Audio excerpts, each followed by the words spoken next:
Taip pat treniruojantis spyrius su raketėmis, tos aukščius galima nustatyti su savo partneriu savarankiškai. Taigi, partneris laiko raketę, kitą ranką pakelia į stovėseną ir jūs pasižiūrite maždaug, jeigu jūs darote spyrį į oponentą, kur jūsų koja muštų.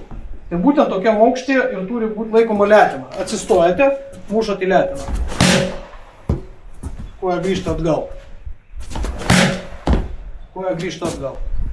Niekada rakečių nelaikome pečių aukštyje, nes, pavyzdžiui, vidutinis lygis, tai yra, kai yra atakuojama į savo oponentą, koja muša čia. Čia yra pagrindiniai taškai.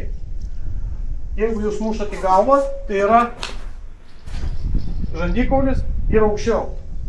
Taigi jūs ir turite spyrius treniruotis būtent tokiuose aukščiuose.